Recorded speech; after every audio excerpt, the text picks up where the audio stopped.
अस्सलाम वालेकुम। मेरा नाम है जहाज़ हाशमी और ये है range rover evoke autobiography P300E 2021 model. Range rover जो वोक होती है वो फुल साइज एसयूवी होती है। ये साइज भी उससे छोटी है और आप कह सकते हैं कि इसका साइज तकरीबन स्पोर्टेज वगैरह से थोड़ा सा बड़ा है। ये गाड़ी हैवल S6 से थोड़ी सी छोटी और स्पोर्टेज से ज़रा सी बड़ी है, लेकिन ये क्योंकि रेंज रोवर है तो इसमें लग्जरी, फीचर्स, टेक्नोलॉजी, पावर, हर चीज़ बहुत नेक्स्ट लेवल पे है। ये सब मैं कवर करूंगा इस रिव्यू में। जो वोग होती है वो P400 होती है, ये P300 है और ये दोनों ही गाड़ियाँ ई आ रही हैं अब इलेक्ट्रिक। ये गाड़ी प्लग इन हाइब्रिड है और इसको आप चार्ज कर सकते हैं, जिससे इसकी एवरेज काफ़ी अच्छी आती है। और ये इंजन टर्बो चार्ज भी है, पेट्रोल भी है और हाइब्रिड भी है, तो इसकी परफॉर्मेंस फिगर्स भी बहुत नेक्स्ट लेवल पे हैं। ये सब मैं कवर करूंगा इस रिव्यू में। फिलहाल अगर बात की जाए इस गाड़ी की प्राइस की, तो इसकी डिमांड 2,78,00,000 है, 2,78,00,000 रुपीज़। और ये गाड़ी साइकिल मोटरस्पोर्ट के पास अवेलेबल है। अगर आपने इसके बारे में कोई इन्फॉर्मेशन लेनी है तो आप इस दिए गए नंबर पर कॉल कर सकते हैं या फिर आप साइकिल मोटरस्पोर्ट को विजिट कर सकते हैं, जो कि रावलपिंडी में DH2 के गेट 1 के ऑपोजिट लोकेटेड है। साइकिल मोटर्स के टोटल 2 ब्रांचेस हैं, एक रावलपिंडी में मरी रोड पे और फिर एक रावलपिंडी में ये वाली ब्रांच। इन दोनों ही ब्रांचेस पे गाड़ियों की बाइंग एंड सेलिंग के साथ साथ गाड़ियों के काम भी किए जाते हैं, जैसा कि tints, wrap, ceramic coating, PPF, graphene coating. यहाँ पे गाड़ियाँ फेसलिफ्ट भी की जाती हैं और इसके अलावा यहाँ फिर एक पेंट बूथ भी अवेलेबल है। तो गाड़ियों की मॉडिफिकेशन, बाइंग एंड सेलिंग या कार केयर वगैरह के किसी भी तरह के काम के लिए cycle motors and cycle motorsports is the place. Overall it's a great SUV and today I am going to review it. Let's start with the exterior of this car. लेकिन इस रिव्यू को शुरू करने से पहले मेरे चैनल को subscribe जरूर कर लीजिएगा और इस वीडियो को लाइक कर दीजिएगा। खैर, अगर मैं डिस्क्राइब करूँ इवोक को, तो ये गाड़ी बेसिकली रेंज रोवर वोक और वेलार से एक कैटेगरी नीचे है और रेंज रोवर में ये बेसिकली एक एंट्री लेवल एसयूवी है। ये बिल्कुल स्टार्टिंग पॉइंट है जहाँ से रेंज रोवर शुरू होती है, बट क्योंकि ये रेंज रोवर है तो इसमें लग्जरी काफ़ी दी गई है। अगर बात कीजिए इस गाड़ी की हेडलाइट्स की, तो ये वेलार की तरह ही काफ़ी स्लीक सी हैं और इसमें DRLs काफ़ी इंटरेस्टिंग दी गई हैं। इसके तो जो ये लाइन्स दी हुई हैं, यूजुअली ये गाड़ियों में क्रोम होता है, ये कोई लाइट नहीं होती, बट इसमें जो ये अलग अलग लाइन्स हैं, कर्व्ड लाइन्स, ये LEDs हैं और ये ग्लो करती हैं रात में, तो इसकी लुक बहुत अच्छी आती है। और इसके अलावा इसमें DRL तो रेंज रोवर की तरह की दी ही गई है, एक यहाँ सर्कल है और फिर ये L शेप की DRL दी गई है। और हेडलाइट के लिए इसमें 2 बाइजोनल प्रोजेक्शन लैंप आते हैं, एक लो के लिए एक हाई के लिए, दोनों अलग अलग हैं। हेडलाइट इसकी साइज़ के लिहाज से काफ़ी स्लीक है, विलार में इससे थोड़ी सी ऊपर आती है, बड़ी आती है, और वोग में काफ़ी बड़ी आती है। और बाकी ये गाड़ी इवोक की सेकंड जनरेशन है। इवोक की फर्स्ट जनरेशन 2011 से 18 तक आई थी, ये गाड़ी 18 से ऑनवर्ड्स आ रही है अभी तक। ये किस है और इसमें कुछ चीज़ें डिफरेंट हैं, जैसे कि इसका पेंट तो ब्लैक है, लेकिन इसके जो लोगोस हैं ये ब्रॉन्ज या गोल्डन कलर के हैं और इसकी लुक में काफ़ी अच्छा सेट कर रहे हैं। अगर बात की जाए फीचर्स की, तो ये भी यहाँ पे अच्छे दिए गए हैं। इस तरह से कि ये गाड़ी रडार ऑफर करती है, तो यहाँ पे ये रडार का एरिया दिया गया है। फिर इसमें पार्किंग सेंसर्स आते हैं फ्रंट और बैक दोनों पे ही, और इसमें यहाँ पे एक डक्ट्स दिए गए हैं जहाँ से गाड़ी हवा से करके साइड से बाहर करती है और इसकी एरोडायनामिक्स को बेहतर बनाती है। फिर पार्किंग सेंसर्स भी इसमें यहाँ साइड से आते हैं, तो ये आपको साइड के ऑब्स्टिकल्स भी इंडिकेट करती है। और इसके अलावा इसमें नीचे फिर ये लाइट्स दी गई हैं जो कि इंडिकेटर में स्विच करती हैं। इसके अलावा बोनट भी इसका अच्छा खासा मैसिव है, बोनट में ये स्कूप्स दिए गए हैं और ये स्कूप्स फंक्शनल हैं। यहाँ से ये गाड़ी काफ़ी हद तक हवा सक करके इंजन के इनटेक में फीड करती है उस तरफ से। और इसके अलावा वाइपर भी इसमें थोड़े से हिडन दिए गए हैं बोनट के नीचे। और अगर बात की जाए इस गाड़ी की साइड प्रोफाइल की, तो यहाँ भी सब कुछ वैसे ही दिया गया है जैसा कि मोस्टली रेंज रोवर्स में आता है। इसकी करेक्टर लाइन्स यहाँ पे बिल्कुल वैसी ही दी गई हैं वोक जैसी, लेकिन सब कुछ बस थोड़ा छोटा है। फेंडर इसके काफ़ी बोस्टर्ड हैं क्योंकि इसमें 20 इंचेस के हैं और टायर भी चौड़े हैं, तो इनको कवरेट करने के लिए इनको बाहर निकाला गया है। और इसके अलावा यहाँ पे भी वैसे ही फ्रिल्स कंटिन्यू की गई हैं जैसे कि ऊपर आती हैं। यहाँ पे एक चीज़ इंटरेस्टिंग ये है कि इसके डोर हैंडल्स लॉक अनलॉक करने के साथ साथ डिटेक्ट करते हैं। अभी अंदर चले गए हैं, अनलॉक करूँगा तो ये बाहर आएंगे नई S क्लास की तरह। तो ये मेरे ख्याल से एक इंटरेस्टिंग चीज़ है, जबकि वोग काफ़ी अरसे तक ये सिंपली ऑफर करती रही है। इसके अलावा लॉक अनलॉक होने पे इसके साइड मिरर फोल्ड अनफोल्ड होते हैं, इसमें 360 कैमरास दिए गए हैं यहाँ पे, और इसके अलावा इसमें ब्राइट स्पॉट पॉइंटर्स भी आते हैं। साइड मिरर भी इसके फीचर्स के लिहाज से मैक्सिमम इक्विप्ड हैं, ये हीटेड भी हैं और भी इसमें बहुत सारी चीज़ें आती हैं जो कि यूजुअली मोस्टली कार्स में होती हैं। इसके अलावा यहाँ पर बात की जाए इंटरेस्टिंग चीज़ों की, तो वो ये है कि इसकी जो ब्रेक कैलिपर्स हैं ये भी एक फुल साइज एसयूवी वाले हैं। और अगर बात की जाए इसका देखिए एब्सोल्यूट साइड प्रोफाइल की, तो साइज़ के लिहाज से इसका जो ब्रेड कॉम्पिटिशन बनता है वो बनती है पोर्शे माकान या फिर BMW X5। ये सारी ही गाड़ियाँ परफॉर्मेंस कार्स हैं, ये भी उनसे कम नहीं है, ये भी आराम से अच्छी खासी गाड़ियों से कम्पीट कर सकती है। लेकिन इस पर कुछ बड़े वर्जन्स भी आते हैं। ये ऑटोबायोग्राफी है जिसका फोकस इकोनॉमी और लग्जरी है। अगर बात की जाए इकोनॉमी की, तो इसका इंजन साइज जो है ये सिर्फ 1500 सीसी टर्बो है। ये गाड़ी है तो बहुत ज़्यादा पावरफुल, लेकिन ये इंजन सिर्फ 3 सिलेंडर है और 3 सिलेंडर वाली कुछ बुरी चीज़ें इसमें हैं, जैसा कि इसके इंजन की वाइब्रेशन बहुत ज़्यादा है। जब भी गाड़ी स्टार्ट खड़ी होती है तो इसका इंजन काफ़ी वाइब्रेट करता है, वो मैं दिखाऊंगा अभी आगे आके। फिलहाल अगर बात की जाए इसकी साइड प्रोफाइल की, तो यहाँ पे सब कुछ काफ़ी एलिगेंट दिया गया है, लेकिन इसमें वोक जैसे रिट्रैक्टेबल फुटस्टेप नहीं दिए गए। आप इसमें एंट्री एग्जिट नॉर्मली करेंगे जैसा कि हर कार में करते हैं। इसमें उनकी ज़रूरत भी नहीं है क्योंकि ये गाड़ी कोई खास ऊंची नहीं है, और इसके अलावा ये गाड़ी पैनोरामिक रूफ भी ऑफर करती है। और अगर बात की जाए इसके इस वाले एंड की, तो यहाँ पे सब कुछ काफ़ी स्क्वीज सा हो जाता है। कट लाइन नीचे वाली ऊपर आ रही है, ऊपर वाली नीचे आ रही है। बैक पे जो इसकी विंडोज़ हैं ये भी काफ़ी छोटी हो गई हैं, और क्वार्टर ग्लास भी इसमें काफ़ी छोटा सा दिया गया है, लेकिन डिज़ाइन के लिहाज से ये काफ़ी शार्प सा है। रूफ इसकी मेरे सर की हाइट पे ही है, जो कि मेरे ख्याल से एक अच्छी चीज़ है। इसको क्लीन करना काफ़ी कन्वीनियंट होगा, और शहर के अंदर भी इस गाड़ी को मनूवर करना काफ़ी ईजी रहेगा। फ्यूल टैंक इसमें यहाँ लेफ्ट पे दिया गया है, एंट्री एग्जिट भी इसमें बैक पे भी आसान है। और इसके अलावा बैक पे टायरों के बारे गाड़ी ऑलमोस्ट खत्म ही हो जाती है। बाकी गाड़ियों की तरह नहीं, जो वोग है वो टायर के बाद काफ़ी पीछे तक जा रही है, और उसमें एक लॉन्ग व्हील बेस वर्जन दिया आता है जो कि ऑलमोस्ट डबल होती है इससे साइज़ में। इसके अलावा इसमें पार्किंग सेंसर्स बैक पे भी यहाँ तक दिए गए हैं, तो ये यहाँ तक के ऑब्स्टिकल्स आपको इंडिकेट करेगी, और इसमें ऊपर फिर एक शार्क फिन एंटीना भी दिया गया है। और अगर बात की जाए इस गाड़ी की रेयर लुक की, तो यहाँ भी सब कुछ फ्रंट की तरह ही काफ़ी स्क्वीज सा है। टेल लाइट्स में काफ़ी छोटी सी दी गई हैं, वो काफ़ी स्पोर्टी सी कार है, और इसमें बैक पे विराज जैसी ही छोटी सी ये टेल लाइट्स दी गई हैं। इसमें फिर बाकी जो बैजेस वगैरह हैं ये मोस्टली ब्लैक आउट हैं, इवोक, ऑटोबायोग्राफी, और बाकी जो रेंज रोवर लिखा हुआ है ये इसका गोल्डन से कलर में है। क्रोम की फ्रिल्स भी इसमें ब्लैक्ड आउट हैं, टेल लाइट इसमें एलईडी में आती है, और ट्रंक इसमें पावर्ड आता है जो कि मैं बटन से अनलॉक कर सकता हूँ लाइक दिस। ये ऑल द वे अप जाएगा। ट्रंक कैपेसिटी के लिहाज से भी ये गाड़ी अच्छी खासी स्पेशियस है। इसमें नीचे की लिड को उठा के मैं इसकी टूल एडजस्ट कर सकता हूँ। स्पेयर टायर ये गाड़ी ऑफर नहीं करती क्योंकि ऑब्वियसली यहाँ पे इसका बैटरी पैक आता है। फिर इसके अलावा इसकी ट्रंक में प्रॉपर ट्रंक सेपरेटर दिया गया है। बैक पे इसमें जो विंडशील्ड है ये भी टिंटेड आती है, और इसके अलावा रेयर बम्पर में इसके कोई एग्जॉस्ट वगैरह नहीं दिए गए। उसकी वजह यह है कि ये गाड़ी लुक्स के लिहाज से एलिगेंट है। अगर स्पोर्टियर वर्जन होती या SVR वगैरह होती तो फिर इसमें एग्जॉस्ट दिए गए होते बैक पे। एग्जॉस्ट की गाड़ी दो ऑफर करती है, लेकिन वो दोनों ही नीचे की तरफ हैं, अंडरस्टेट किए हुए हैं। बाकी इसके अलावा बैक पे डिफ्यूजर टाइप का एरिया दिया गया है जो कि साइज़ के लिहाज से अच्छा खासा मैसिव है, और इसके अलावा यहाँ पे कुछ खास है नहीं। इसके बाद अगर बात की जाए इस गाड़ी के इंटीरियर की, तो इंटीरियर के लिहाज से भी ये गाड़ी बहुत ही लग्जरियस है एक्सटीरियर की तरह ही, बट यहाँ भी सब कुछ काफ़ी स्लीक सा है। ये स्पेसिफिक कार बर्गंडी और ब्लैक के कॉम्बिनेशन के साथ है, और यहाँ भी रेंज रोवर वोक की तरह लग्जरी भी बहुत ज़्यादा फोकस किया गया है। इसमें टोटल 3 स्क्रीन दी गई हैं, मीटर भी स्क्रीन है, मल्टीमीडिया भी, और फिर इसका MID क्लाइमेट कंट्रोल वगैरह भी स्क्रीन के अंदर ही है। ये सब मैं कवर करूँगा अभी। फिलहाल अगर बात की जाए इसके स्टीयरिंग व्हील की, तो स्टीयरिंग व्हील इसका ऑल टुगेदर डिफरेंट है। ऐसा नहीं है कि वो या किसी और वर्जन का इसमें लगाया हुआ हो, ये पूरा ही रिडिज़ाइंड है, और इसमें ये जो साइड वाली एरियाज हैं लेदर की फिनिश में है। ये स्टीयरिंग व्हील हीटेड आता है, और इसके अलावा इसमें फिर लेफ्ट राइट पर डिफरेंट कंट्रोल्स दिए गए हैं। लेफ्ट पे जो कंट्रोल्स हैं ये टच में हैं, और इसके अलावा ये स्विच भी करते हैं डिफरेंट मेन्यूज़ के साथ। अगर मैं यहाँ पे ओके दबाऊंगा और मेन्यूज़ चेंज करूँगा तो ये इसका डिस्प्ले चेंज हो गया है। ये काफ़ी इंटरेस्टिंग चीज़ है, और ये बटन्स को मिनिमाइज़ करने का एक बेस्ट तरीका है। फिर इसके अलावा यहाँ पे एक स्क्रॉलर व्हील दिया गया है लेफ्ट पे, जहाँ से मैं डिफरेंट साइड्स के बीच में नेविगेट कर सकता हूँ, और राइट पे जो कंट्रोल्स दिए गए हैं एक क्रूज़ के हैं। क्रूज़ कंट्रोल ये गाड़ी एडाप्टिव ऑफर करती है, यानी कि अगली गाड़ी के हिसाब से ये अपनी स्पीड को एडजस्ट करेगी। फिर इसके अलावा यहाँ पे पेडल शिफ्टर्स दिए गए हैं जो कि मेटालिक फिनिश में है। ये मेरे ख्याल से बहुत बेस्ट चीज़ है। ये मोस्टली गाड़ियों के top of the line versions में आते होते हैं, जैसा कि फोर्ड में रैप्टर के अंदर या फिर मस्टैंग वगैरह के अंदर, उनमें मेटालिक पेडल शिफ्टर्स आते हैं। बाकी यूजुअली मोस्टली कार्स ये प्लास्टिक में ऑफर करती हैं।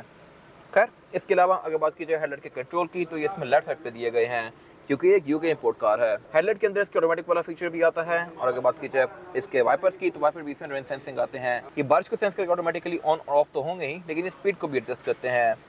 बाकी अगर बात की जाए इस गाड़ी के मीटर की, तो मीटर इसका पूरी ही स्क्रीन है। इस स्क्रीन के आप थीम्स को भी चेंज कर सकते हैं। इसमें 6-7 अलग अलग थीम्स आती हैं, और सिर्फ यही नहीं, अब ये 2 डायल फॉर्मेट में है। इसको आप 1 डायल भी कर सकते हैं, इसको पूरा मैप भी कर सकते हैं। फिर यहाँ पे आपको ये गाड़ी इन्फॉर्मेशन भी शो करवाएगी। डिफरेंट स्क्रीन के बीच में आप यहाँ से नेविगेट कर सकते हैं, और उसके अलावा इसमें फीचर्स भी काफ़ी आते हैं इस तरह से कि इसमें ट्रिप्स, एवरेज किलोमीटर पर लीटर, आउटसाइड टेम्परेचर, गाड़ी की स्टैट्स, TPM यानी कि टायर प्रेशर मॉनिटर, हाइब्रिड की स्टैट्स, इस तरह की सारी चीज़ें यहाँ गाड़ी आपको यहाँ पे शो करवाएगी। ये काफ़ी हाई डेफिनेशन डिस्प्ले है। फिर इसके अलावा अगर बात की जाए मीटर की हाउसिंग की, तो ये भी इसमें अच्छी खासी मैसिव दी गई है, और ये पूरी ही लेदर की फिनिश में है। इस गाड़ी में हर चीज़ टॉप नॉच है, बेशक वो मटेरियल्स हो, छत हो, जो मर्जी हो। सीट्स, डैशबोर्ड वगैरह लेदर में है, छत इसकी एल्कंटारा में है। खैर, इसका जो ये एरिया इतना ऊपर उठा हुआ है इसकी वजह है, और वजह यह है कि इसमें कुछ वर्जन्स के अंदर हेडअप डिस्प्ले आता है जो कि इस गाड़ी में नहीं लिया गया। ये वाला एरिया इसका ब्लैंक ही है, और यहाँ पे अलग से एक कट आउट दिया गया है जो कि आपको शो करवाता है कि यहाँ पे एक फीचर आ सकता था जो कि आपने लिया नहीं है। बाकी इसके डैशबोर्ड के सेंटर में एक ये सबवूफर दिया गया है। साउंड सिस्टम इस गाड़ी में मेरिडियन का है जो कि मोस्टली रेंज रोवर्स में आ रहा है।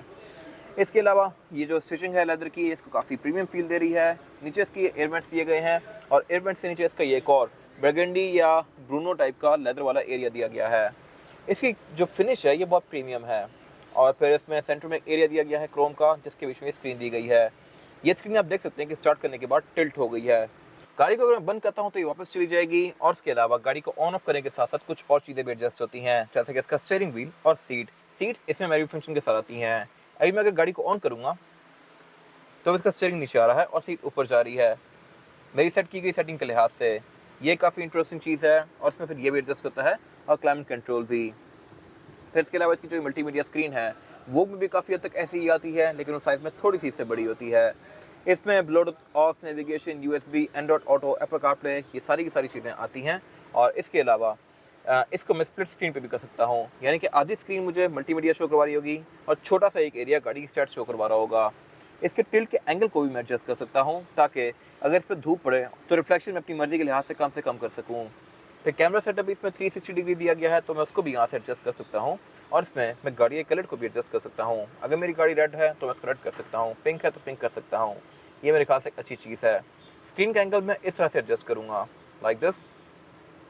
अब आप देख सकते हैं कि ये स्क्रीन मूव हो रही है और ये बिल्कुल ही लेट गई है, लेकिन इतना लेटने के बाद रिफ्लेक्शन इसमें बहुत ज़्यादा आ रहा है, तो उस चीज़ को मिनिमाइज़ करने के लिए इसको मैं थोड़ा सा आगे की तरफ खड़ा कर लूँगा।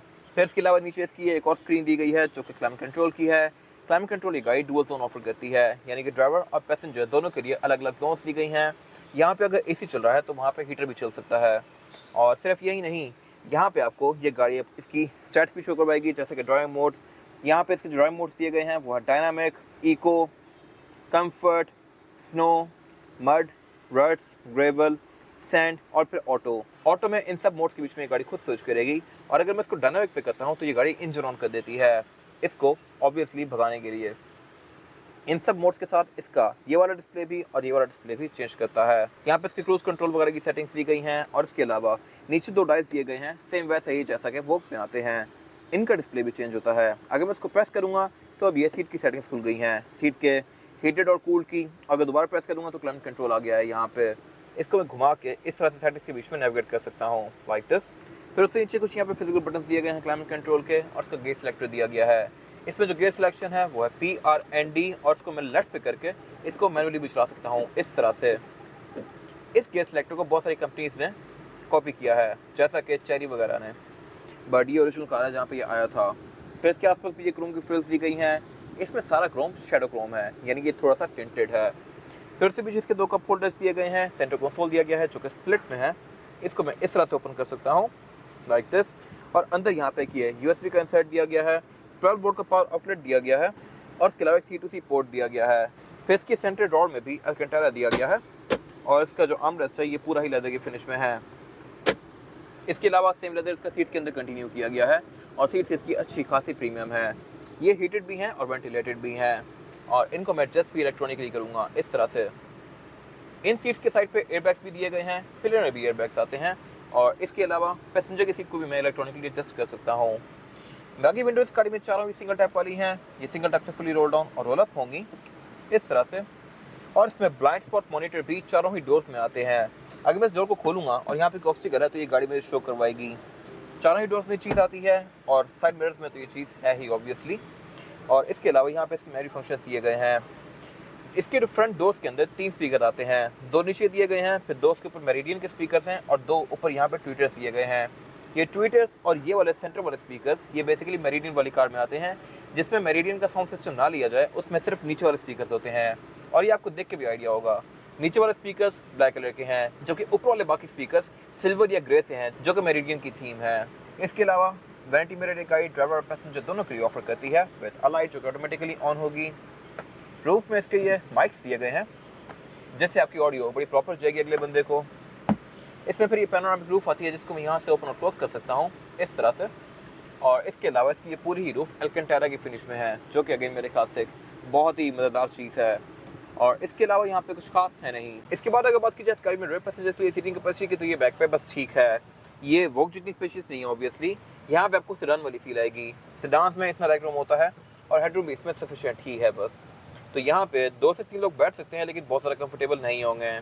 और फीचर यहाँ पे अच्छे खासे दिए गए हैं। इस तरह से रेयर पैसेंजर्स के लिए एयर वेंट्स यहाँ भी आते हैं और पाओ में भी आते हैं।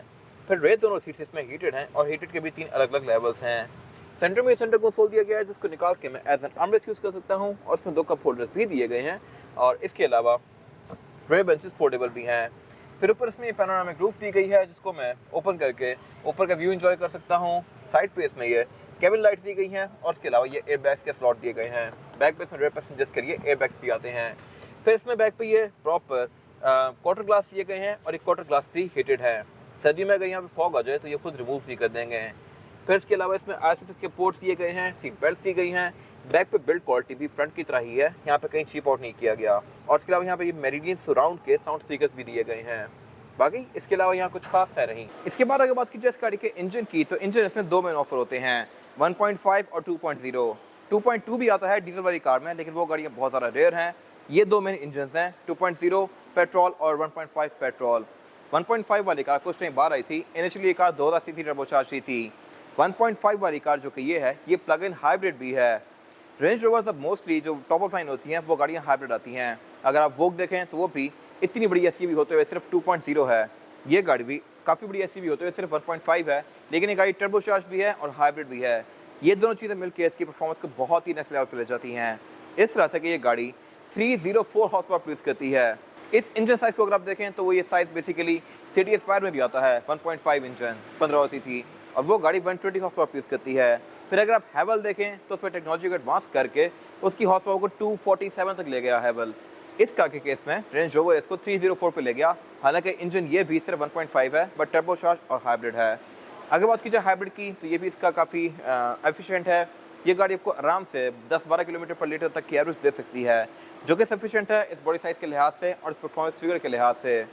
इंजन बेस का काफ़ी टाइटली पैक्ड है। ये इंजीनियम वाला इंजन है और इसके अलावा इसमें फिर ABS, traction control, drive modes, ये सारी चीज़ें आती हैं जो कि इस गाड़ी को बेहतर बनाती हैं। फिर इसमें ऑल व्हील या फिर सिर्फ रेयर व्हील वाला ऑप्शन भी ऑफर होता है। बाकी इसके बोनट के अंदर इंसुलेशन दी गई है। यहाँ पे काफ़ी सारे डक्ट्स दिए गए हैं जहाँ से ये हवा सक करके इंजन में फीड करती है, और इसके अलावा यहाँ पे कुछ खास है नहीं। इसके बाद अगर बात की जाए इस गाड़ी के टायर साइज़ की, और टायर साइज जो ऑफर करती है इवोक, ये है 235, 50 और 20। इसमें 20 इंचेस का मल्टी स्पोक फ्रेम दिया गया है जो कि एल्यूमिनियम और ग्रे के कॉम्बिनेशन के साथ है, और इसके अलावा इसमें ब्रेक कैलिपर्स भी रेड में दिए गए हैं। फ्रंट कैलिपर्स पे लैंड रोवर की बैचिंग दी गई है। बैक पे ये बिल्कुल बेसिक से हैं, बट सिर्फ इसमें ब्रेक का रोटर अच्छा खासा बड़ा दिया गया है। बाकी टायर्स गाड़ी में पिरेली के हैं जो कि obviously top of the line tyres हैं और आपको 50-60 किलोमीटर और एक अच्छी राइड दे सकते हैं। इसके टायर्स ऑलमोस्ट ब्रांड न्यू हैं अभी। बाकी इसमें रेयर व्हील वर्जन भी आता है और भी वर्जन भी आता है। ये था आज का रिव्यू। अगर आपको ये रिव्यू पसंद आया है तो इस वीडियो को लाइक कीजिए, मेरे चैनल को सब्सक्राइब कीजिए, और अगर आपके पास इस गाड़ी से रिलेटेड कोई भी राय है तो उसको कमेंट सेक्शन में शेयर जरूर कीजिएगा, ताकि वो लोग जो ये गाड़ी लेने वाले हैं वो आपकी राय से फ़ायदा उठा सकें। अपना ख्याल रखिएगा। Thank you.